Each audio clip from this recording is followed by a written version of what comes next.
옛날에 어느 대장간에 주인이 먼 길을 출타하면서 종을 불러서 말편자를 하나 쥐어줍니다. 말편자를 하나 쥐어주면서 그 종에게 내가 돌아오는 날까지 이 말편자를 100개를 만들어둬라. 그러면서 이 말편자 하나를 주고 가는 거죠. 여러 날이 지나고 나서 이제 주인이 다시 돌아와서 그 종을 불러서 너가 만든 말편자를 가져와라. 이렇게 종을 불러서 그 말편자를 보니 100개를 다 만든 겁니다. 문제는 100개를 다 만들었는데 주인이 자세히 보니까 그 가운데에 쓸모있는 편자는 딱 한 개밖에 없는 거죠. 쓸모있는 것은 한 개밖에 없고 나머지 99개는 다 쓸모없는 편자라는 그것을 알게 되었습니다. 여러분, 왜 한 개만 쓸모가 있고 나머지 99개는 다 쓸모없는 편자일까요? 그것은 이렇습니다. 주인이 이 편자를 주면서 이렇게 편자를 100개를 만들어라 이렇게 지시를 했는데 이 종은 주인이 주는 그것을 보고 첫 번째 거를 만들었습니다. 그리고 두 번째 거는 첫 번째 것을 보고 두 번째를 만들고 세 번째, 네 번째, 다섯 번째 계속 그래 가서 100번째 편자는 99번째 거를 보고 만든 거예요. 그러니까 결국은 이 원형인 첫 번째 그것을 보고 그대로 만든 주인이 준 그것을 보고 그대로 만든 첫 번째 것만 쓸모가 있고, 그리고 나머지 것은 원형을 보고 만들지 않았기 때문에 다 복사본이기 때문에 다 쓸모가 없다는 그런 이야기인 것입니다. 제가 무엇을 말씀드리려고 하니까, 하나님께서 우리에게 계시 말씀을 주셨지만은 시간과 역사 속에서 세월이 많이 지나면서 원래 하나님께 주셨던 그 본질적인 의미가 왜곡되어지고 퇴색되어져서 전혀 다른 의도로 하나님의 말씀이 사용되어지는 경우가 있다는 것이죠. 오늘 저희들이 읽은 이 말씀이 바로 그 유명한 예수님의 공생의 가운데의 안식일 논쟁에 관한 말씀을 저희들이 오늘 6장 초반부, 그리고 오늘 두 번째 안식일 논쟁을 우리가 읽었습니다. 여러분, 안식일에 대한 제일 먼저 등장하는 하나님의 말씀은 어디서 등장을 하죠? 제일 먼저 등장하는 안식일에 관한 말씀이 어딜까요? 그것은 창세기 2장입니다. 창세기 1장은 첫째 날의 창조로부터 여섯째 날의 창조까지 모두 이제 계시를 하고, 2장 1절에 들어가면 이제 여섯째 날까지 창조를 끝내고 일곱째 날 안식에 들어가는 그런 말씀이 주어집니다. 그러면서 6일에 창조를 끝내시고 일곱째 날에 하나님 안식하셨다. 그러면서 이 창세기 2장에서는 하나님의 창조의 완성으로서 이제 안식일을 계시하는 거죠. 여러분, 거기에서 우리가 볼 수 있는 놀라운 것은 뭔가 하니까, 하나님은 첫째 날부터 여섯째 날까지 모든 일들을 창조하시고 일하시고, 그리고 마지막 일곱째 날에 안식에 들어갔다고 한다면은 우리 인간의 순수는 뭘까요? 우리 인간은 여섯째 날의 마지막 순간에 우리 사람이 지어졌습니다. 우리 인간은 이 세상에 눈을 뜨자마자 여섯째 날이 끝나고 바로 우리는 안식으로 들어가는 거죠. 여러분, 놀랍지 않습니까? 우리 인간은 창조와 함께 바로 우리는 안식으로 하나님 안에서 쉼을 누리는 그런 존재라는 것을 볼 수 있는 거죠. 그러고 나서 이 창세기 2장에서 등장하는 이 안식이 그 다음에 등장하는 것이 바로 우리가 출애굽기 20장에서 이제 시내산에 이제 모세를 하나님께서 불러 올리시고, 그리고 나서 이제 이스라엘 백성들에게 이제 홍해 바다를 건넌, 이제 하나님에게 은총을 입어서 구원받은 백성들이 어떻게 살 것인가, 그 삶의 대도리, 대강령, 그것을 우리가 십계명이라고 말하지 않습니까? 그 십계명 가운데에 이제 네 번째, 하나님과 관계되는 네 번째 계명이 안식일 준수의 계명이죠. 그때 안식도 바로 하나님께서 천지와 만물을 모두 지으셨음을 기억하면서 안식일을 지킬 것을 말씀하십니다. 그리고 세 번째의 하나님께서 안식일에 관한 계명을 주시는 것이 바로 모세에게 주셨던 그 시내산의 계명, 그 후에 40년이 지나고 나서 이제 신명기 모압 평지에서 하나님께서 다시 10계명을 이제 다시 주지 않습니까? 다시 주실 때에 이제 그때 주시는 말씀은 이제 출애굽기 말씀이나 창세기 말씀과 다릅니다. 바로 뭔가 하니까 너희들이 애굽에 종되었던 너희들이 여호와 하나님의 은총으로 해방되었음을 기억하면서 이 안식일을 지켜라, 이 말씀을 주님께 하시는 거죠. 그러니까 창세기와 출애굽기에서 안식일의 개념은 하나님의 6일 창조의 완성으로서 안식을 기념하라고 하는 그런 말씀으로 한다면, 이 신명기는 창조에서 더 한 발짝 더 나간 이제 구속, 이집트로부터 이 구속, 이것은 바로 죄로부터의 구속을, 그것을 의미하는 거죠. 그래서 신학적인 진전이 창조로부터 이제 구속으로 진전이 있음을, 그것을 보여줍니다. 그러면서 이제 역사가 지나면서 이제 오랜 세월이 지나면서 이제 우리 주님의 이 시대의 안식일이 우리 주님께서 얼마나 잘못됐는지, 얼마나 왜곡됐는지 이 누가복음 6장에서는 그것을 이제 교정하시는 장면들이 여기서 나옵니다. 여러분, 이 안식일의 이 계명이 예수님 시대 때 어떤 현상이 있는가 하니까, 얼마나 이 네 번째 계명을 철저히 지키기를 그들이 원했으면은 이 네 번째 계명 한 계명을 가지고 세부적인 시행 규칙을 무려 39가지를 만들었습니다. 그 39가지 가운데서 이 안식일날 할 수 없는 이 39가지 가운데서 대표적으로 몇 가지를 든다고 한다면은, 지금도 이 유대인들이, 이스라엘 백성들이 지킵니다. 지금도 이스라엘의 키부처라든지 그런 농경 문화에 가면 여전히 지키는 것이죠.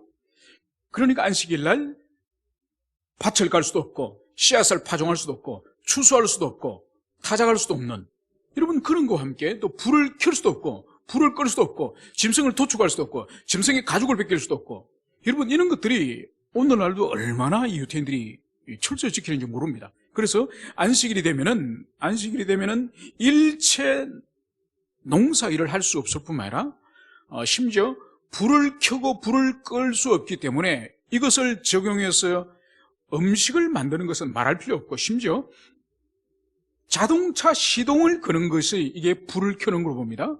전원 온을 하는 거니까. 그래서 주일날이 되면은, 안식일이 되면은 일체 자동차를 시동을 못 겁니다. 그리고 켜져 있는 자동차를 끌 수도 없습니다. 그래서 이 금요일날 해가 지기 전에 이동할 곳을 다 이동하여서 안식일이 끝나기 전까지 이 사람들은 지금도 여전히 전기불을 켜거나 엘리베이터를 사용하거나 자동차를 켜거나 자동차를 끄는 일체의 일을 하지 않는 거죠. 그러니까 예수님 시대에 와서는 이 하나님의 말씀을 더욱더 철저히 지키기 위해서 세부 규정을 만들어서 그 시대 사람들을 완전히 옥죄버립니다. 옥죄버려서 원래 하나님이 주셨던 이 계명으로부터 멀리 떨어진 과도한 그들의 열심을 볼 수 있는 거죠. 바로 그런 이해를 가지고 오늘 이 6절부터 잠시 살펴보도록 하겠습니다. 오늘 또 다른 안식일에 예수께서 회당에 들어가사, 지금 6장 1절에서도 밀밭 사이에 주님과 이제 제자들이 밀밭 사이를 이제 걸어갈 때에 그 사건 또한 안식일에 있었음을 보여주고, 그리고 오늘 6절에 있는 이 등장하는 이 사건 또한 또 다른 안식일에 오늘 그 일이 있음을 보여주면서 예수님께서 오늘 이 안식일에 회당에 들어가셨음을, 그것을 말씀을 하고 있습니다. 오늘 회당에서 주님이 하신 일이 가르칠세, 오늘 주님께서는 다른 안식일 회당에서 마찬가지로 율법을 가르치는 그 사역을 오늘 여기서 하고 있음을 볼 수 있습니다. 그런데 오늘 이 6절에 보면 오른손이 마른 사람이 있는지라. 여러분, 예수님이 가르치시는 그 회당 안에 오늘 한 회중이 있으니 그 한 사람은 바로 오른손이 마른, 오른손이 이제 어떤 병으로 인해서 이 마비가 된 그런 사람이 오늘 이 회당에 와 있다는 거죠. 여러분, 전승에 의하면은 이 회당에 이날 와 있는 이 오른손 마른 사람은 돌을 쪼아서 일을 해서 먹고 사는 석수쟁이라고 하는 그런 전승이 있습니다. 여러분, 그러면 봅시다. 오늘 이 회당에, 안식일 회당에 오른손이 마비된 사람, 그래서 오른손이 마비됐다는 것을 누가가 강조하는 이유는 바로 뭔가 하니까, 여러분, 대부분 직업과 관련되는 고대시대의 농사일이든지 아니면 석수일이든지 대부분 그 일을 오른손으로 하지 않습니까? 그죠? 오른손으로 거의 50% 이상의 일들을 사람들이 감당을 하는 거죠. 그래서 오늘 여기서 이 손 마른 사람이 다른 손도 아니고 오른손이 말랐다고 하는 것은 이 사람은 그의 생업에 있어서나 그의 경제활동에 있어서 치명적으로 지금 일을 할 수 없는, 어쩌면 실직의 상태에 있는 그런 사람이라고 볼 수가 있는 것입니다. 그래서 이 사람이 지금 안식일 날 회당에 지금 나온 거예요. 여러분, 이 오른손이 마른 이 사람이 지금 회당에 나온 이유가 뭘까요? 그냥 안식일이 돼서 그래도 자리라도 지키려고 나왔을까요? 안식일이 되었으니 집에 있기는 뭐하니 도장 찍듯이 그런 마음으로 안식일날 나왔을까요? 아닙니다. 이 사람은 그 안식일날 다른 모든 회당 예배의 참여자와는 어쩌면 전혀 마음의 상태가 전혀 다를 것입니다. 왜 안식일날 회당에 나왔을까요? 바로 하나님의 은택을 입으려고, 하나님의 치유하심을 입으려고, 하나님의 역사를 입으려고 오늘 그 낮아지고 겸비한 마음으로 나오지 않았겠습니까? 여러분, 이 오른손 마른 사람이 얼마나 오래 전부터 오른손이 말랐는지, 얼마나 이 질병 상태가 오래됐는지 여러분, 그것은 알 수가 없습니다. 그런데 분명한 것은 이 사람에게 이 회당에 나온 것은 하나님을 간절히 만나길 바라고, 주님의 은택을 입기를 바라고, 하나님의 치유하심을 바라는 그 낮아지고 간절한 그 마음으로 나온 것은 분명합니다. 아무런 사모함이나 갈망이나 주님의 은택을 입기를 원하지 않는 그런 형식적인 마음으로 나온 사람은, 이 사람은 결코 아닐 것입니다. 그래서 이 누가는 다른 손이 마른 것도 아니고 오른손이 말랐다. 그래서 이 사람의 경제생활이나 사회생활이나 모든 부분에서 지금 심각한 어려움에 처한 그런 사람이라는 것을, 그것을 여기서 볼 수 있습니다. 그런데 오늘 누가는 이 회당에 이 오른손 마른 사람만 있지 않고 또 다른 부류의 사람이 여기 함께 회당 예배에 참여했음을, 그것을 보여줍니다. 그것이 오늘 7절의 말씀이죠. 서기관과 바리새인들이 예수를 고발할 증거를 찾으려 하여 안식일에 병을 고치는가 엿보니, 여러분, 또 한 부류의 오늘 사람은 오늘 서기관과 바리새인이라 그럽니다. 여러분, 그 시대 서기관과 바리새인은 율법에 있어서 가장 탁월한 많은 지식을 가지고 있는 그런 사람이죠. 여러분, 그래서 서기관과 이 바리새인은 어린 시절부터 준비되는 거예요.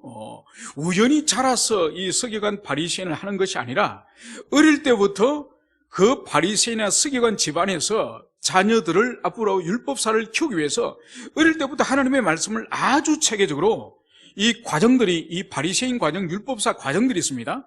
이 모든 이 과정들을 다 밟아서 이 서기관과 바리새인이 되는 거예요. 그러니까 이 사람들은 어릴 때부터 하나님의 말씀을 아주 많이 배우고 풍부한 지식을 가지고 있고, 그리고 어떻게 하나님 앞에 처신을 하고 어떻게 행동하는지, 그리고 회당에서 어떻게 율법을 가르치는지, 이 모든 훈련을 받은 사람들이 이 서기관과 바리새인이에요. 이 사람들이 오늘 회당 예배에 참여하였는데, 오늘 이 사람들이 참여한 이유는 오른손이 마른 이 사람과는 전혀 다른 목적으로 오늘 참여하였음을 여기서 볼 수 있습니다. 그것이 바로 예수를 고발할 증거를 찾으려 하여 안식일에 병을 고치는가 엿보니, 그러니까 오늘 여기에 서기관과 이 바리새인들이 회당 예배에 분명히 참여했지만은, 이 자리에 왔지만은 목적은 전혀 다르다는 거죠. 그 목적이 바로 뭐냐? 바로 우리 예수님을 고발할 증거, 우리 예수님을 공의에 고발하여서 처벌할 수 있는 그 유죄의 증거를 찾기 위해서, 유죄의 증거를 찾기 위하여서 이 바리새인과 서기관들이 모인 거죠. 그래서 오늘 회당에 환자가 오늘 참여했다는 것을 알고 이 사람들은 예수님이 오늘 그 환자를 고치는가 고치지 않는가 엿보러 지금 왔다는 거예요. 여러분, 그래서 이 사람의 목적은 전혀 다른 마음과 심령의 상태임을, 그것을 여기서 보여주는 거죠. 여러분, 그래서 이 6절과 7절에 등장하는 이 두 사람의 이 내면의 상태는 예수님께서 가르치셨던 씨 뿌리는 자 비유와 비교해 보면은 이 두 종류의 사람이 과연 어디에 해당되는지를 정확히 우리가 알 수 있는 거죠. 여러분, 예수님께서 가르치신 씨 뿌리는 비유를 여러분 기억하시죠? 예수님은 네 종류의 씨가 떨어지는 밭이 있음을 말씀하셨습니다. 첫 번째가 어떤 밭이죠? 동일한 씨앗, 동일한 하나님의 말씀이 선포되어지지만은 떨어지는 그 씨앗이 길가에 떨어지면 어떤 일이 벌어지죠? 길에 떨어지자마자 새들이 쪼아마 버려. 이것은 하나님의 말씀이 선포되자마자 그 사람의 심령 가운데 뿌리를 내리고 꽃을 피우고 열매를 맺는 것이 아니라 떨어지자마자 그 하나님의 말씀의 씨앗을 사단이 쪼아마 버리는, 전혀 자기 심령과 상관이 없는 사단의 먹이밖에 되지 않는 그런 길가에 떨어지는 그런 마음이 있는가 하면은, 두 번째의 마음이 어떤 마음이죠? 그것은 바로 씨앗이 떨어지되 돌짝밭에 떨어지는 거죠. 그러니까 흙이 아니라서 돌짝밭에는 거기서는 싹을 틔우되 금방 하늘의 해에 말라서 죽어버리는 거죠. 그래서 열매를 전혀 거둘 수 없는 거죠. 여러분, 세 번째 씨앗이 떨어지는 곳이 어딘가요? 세 번째 씨앗이 떨어지는 곳이 바로 가시밭이죠. 가시밭이기 때문에 이 가시밭에서는 싹도 틔우고 어느 정도 자라지만은 가시의 왕성한 힘에 대해서 이 곡식은 결국은 씨앗을 맺지 못하는 거죠. 마지막에 이 떨어지는 이 씨앗이 어디에 떨어지죠? 마지막에 떨어지는 씨앗은 바로 옥토에 떨어지는 거죠. 옥토에 부드럽게 잘 갈려져 있고 습기와 그리고 햇빛을 잘 받고 있는 양지 바른 곳에, 거기에 땅심이 깊은 그 옥토에 이 씨앗이 떨어집니다. 그렇게 떨어질 때에 예수님께서는 몇 배를 거둔다고 그랬습니까? 30배, 60배, 100배의 소출을 거둔다, 그 말씀을 하지 않았습니까? 여러분, 그렇기 때문에 오늘 여기서 등장하는 이 손이 마른 이 사람과 오늘 말씀을 증거하려고 하는, 지금 말씀을 증거하고 있는 이 예수님에게 어떤 허물과 죄가 있는지를 고발하려고 두 눈을 부릅뜨고 오늘 예수님의 허물을 찾으려고 하여서 이 참여한 이 사람은 전혀 다른 거죠. 한 사람은 정말 땅심이 깊고 습기와 햇빛이 잘 비치는 그런 옥토와 같은 준비된 심령이라고 한다면은, 예수님을 고발하고 예수님의 허물을 엿보려고 하는 이 사람은 바로 길가에 떨어진 그런 사람이라는 것을 볼 수 있는 거죠. 여러분, 그런데 안타까운 것은 서기관과 바리새인들이 오랫동안 정통의 신앙 훈련을 받았고 또 정통의 말씀을 배워서 많은 지식과 많은 그런 말씀을 알고 있는 그런 사람이에요. 그럼에도 불구하고 이 사람은 바로 자기 심령이 길가에 떨어진 씨앗처럼 전혀 열매를 맺지 못하는 그런 강팍한 심령이라는 것을 볼 수 있는 거죠. 여러분, 이것은 오늘날도 마찬가지요. 여러분, 오늘날 신앙생활을 오래 했다고 해서 할아버지, 아버지 자기 때까지 3, 4대 신앙생활을 했다고 해서 안 그러면 자신이 유아 세례부터 받아가지고 40년, 50년, 60년, 70년, 80년을 신앙생활을 했다고 해서 그 사람이 여러분 이제 갓 세례받은 사람보다 신앙생활을 잘할까요? 아니요. 여러분, 하나님께서 신앙생활에 대한 원리를, 대의를 가르쳐주지 않았습니까? 먼저 된 자 중에서 나중될 자도 있느니라. 나중된 자 중에서도 먼저 될 자가 있느니라. 여러분, 신앙의 영역에서는 경륜이나 그 교회에서의 직분이나 그 사람의 가정의 연수는 아무런 상관이 없습니다. 여러분, 신앙생활만큼 하나님 앞에 공평한 것이 없는 거예요. 구원에 있어서 공평한 것처럼 신앙생활에 있어서도 그 사람의 연조와 그 사람의 경력과 교회 직분과 아무 상관이 없는 거예요. 그 사람이 순결한 마음으로 하나님을 사랑하고 주의 말씀의 은택을 받기를 간절히 겸비한 마음으로 사모하는 자에게 하나님의 은총을 베풀어 주는 거예요. 그래서 하나님께서는 사람의 중심과 이 마음밭을 보고 주님이 은총을 베풀어 주는 거예요. 그래서 주님께서는 은혜 받을 자에게 은혜를 베푸시고 긍휼히 여길 자에게 긍휼히 여기신다는 것은 다른 것을 보는 것이 아니에요. 그 사람의 중심과 마음의 상태가 지금 하나님의 은총, 하나님의 복을 받을 만한 마음인가, 그렇지 않는가, 그것에 의해서 10년을 신앙생활 하더라도 하나님을 만나지 못하는 사람이 있는가 하면은 단 하루 처음 교회에 나오는데도 뒤집어지는 역사를 경험하는 이유가 바로 그것인 거죠. 그래서 오늘 예수님께서는 오늘 8절에 이렇게 말씀하십니다.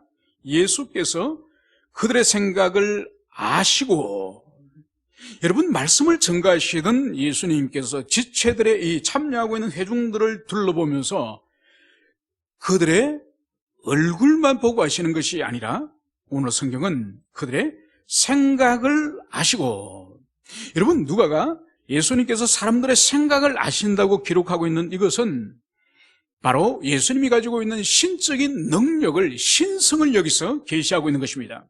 여러분, 사람들은 신앙생활을 오래 해서 경건한 것처럼, 그리고 자기 조상 때부터 예수를 믿어서 몇 대 신앙생활을 하였고 자기 아버지가 목사고 장로고 권사고 이거 자랑을 하면서 교회에서 번지르하게 앉아있으면 믿음이 좋은 것처럼 사람들은 생각합니다. 그러나 사람은 속일 수 있지만은 예수님은 속일 수 없는 거예요.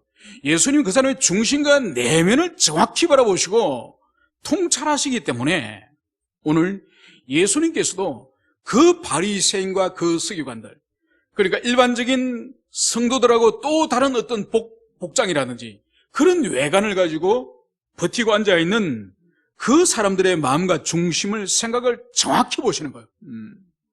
그러면서 오늘 주님께서 이렇게 말씀을 하십니다. 손 많은 사람에게 일어나 한가운데 서라.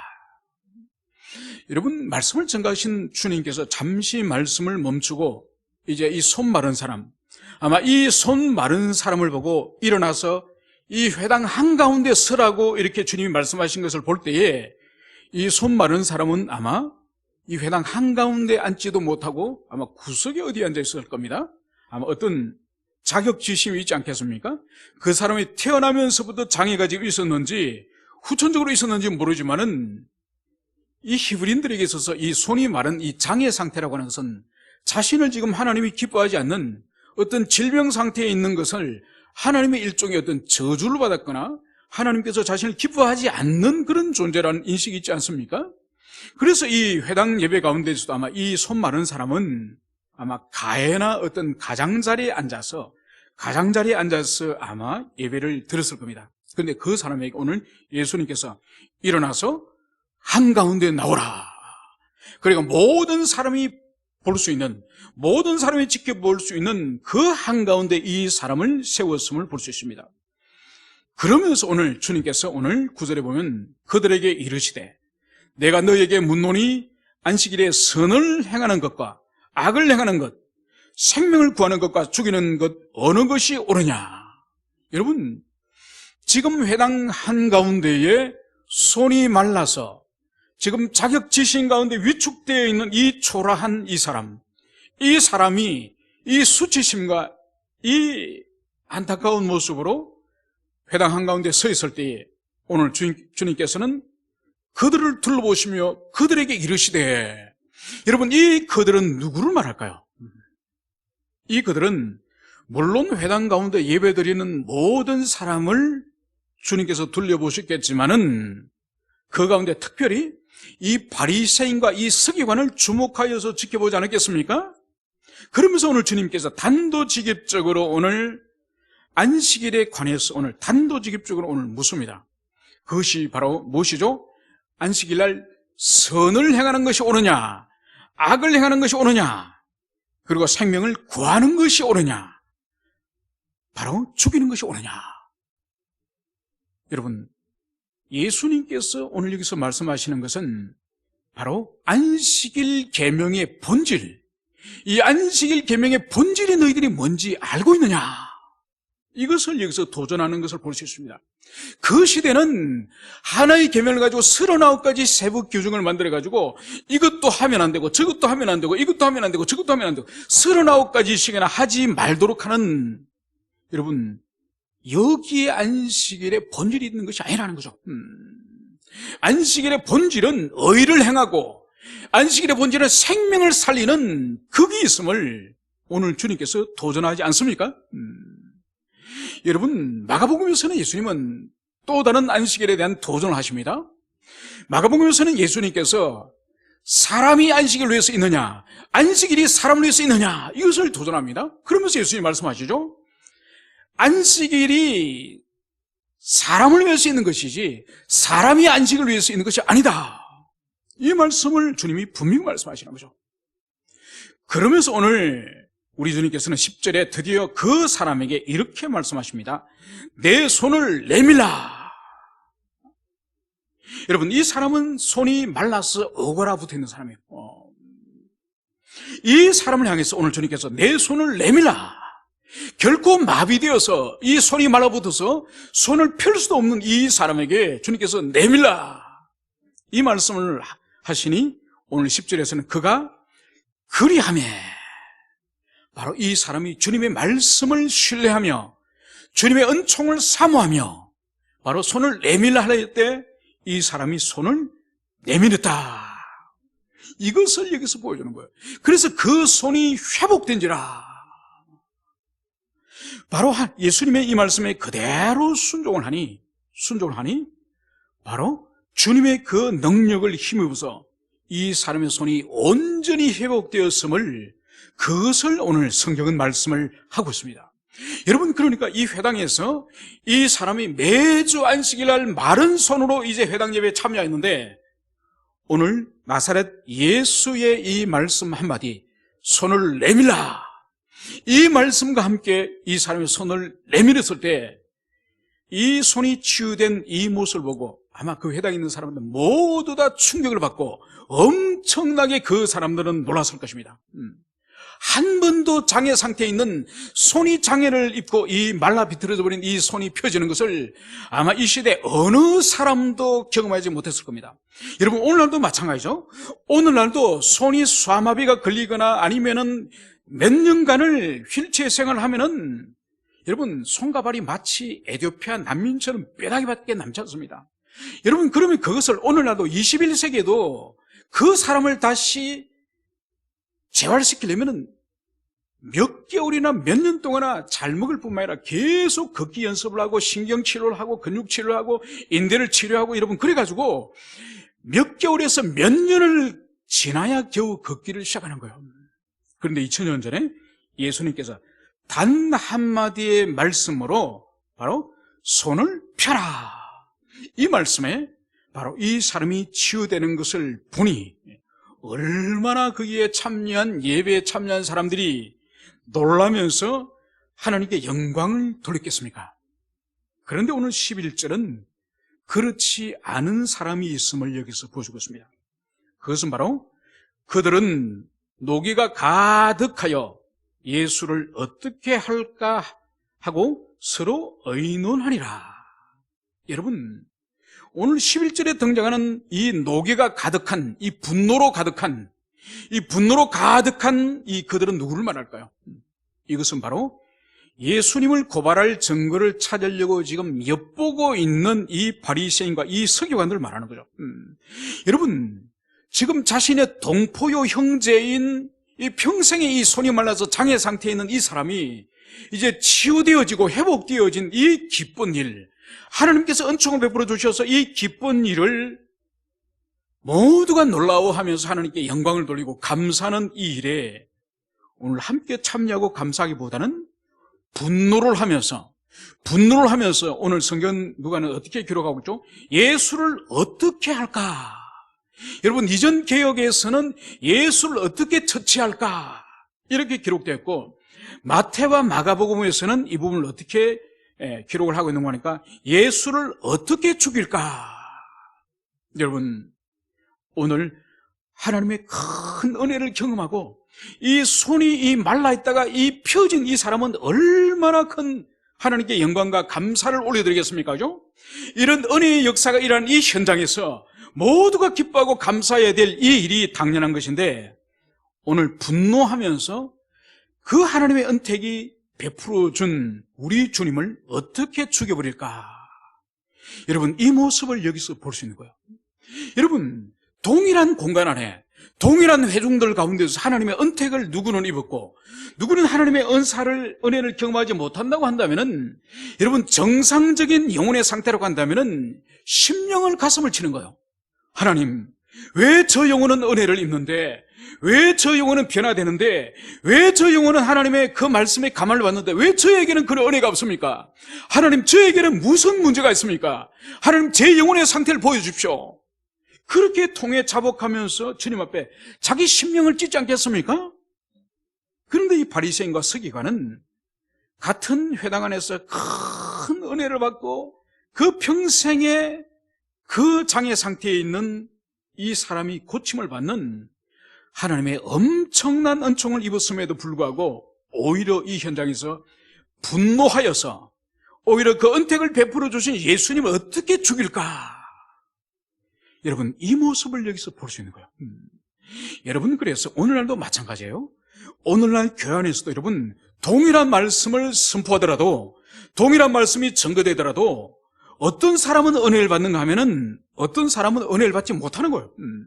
여러분, 은혜를 받지 못할 뿐만 아니라 은혜를 받는 사람을 보면서 오히려 마음에 오늘 여기서 있는 바리새인과 서기관처럼 분노를 내는 분노를. 그래서 은혜 받는 사람을 향해서 시기 질투를 하거나 안 그러면 분노를 하는 그 모습을 볼 수 있습니다. 여러분, 그것은 여기서 등장하는 바리새인과 서기관 같은 마음밭이 길가와 같은 하나님 말씀이 떨어지자마자 그 심령 가운데에 싹을 틔우고 꽃을 피우고 열매를 맺는 것이 아니라 바로 그 말씀을 마귀가 쪼아먹어버리는 그런 마음의 상태를 가진 것을 여기서 볼 수 있습니다. 오늘 주님께서는 이 안식일 날 하나님의 은택을 입고 나온 이 사람에게 바로 그 자리에서 적시로 고쳐주는 이 일이 생명을 살리는 일이요, 이 일이 옳은 일임을, 그것을 오늘 여기 있는 모든 회중들에게 오늘 계시를 하고 있습니다. 하나님의 말씀의 궁극적인, 하나님께 세우신 이 모든 제도의 궁극적인 그 목적은 바로 하나님의 이 자비의 성품, 하나님의 그 사랑의 성품을 경험하는 그것이 바로 하나님께서 이 계명을 주신 목적이요, 제도를 내신 목적이라는 것을 가슴에 깊이 새기시는 여러분 되시기를 축원합니다. 함께 기도하시겠습니다.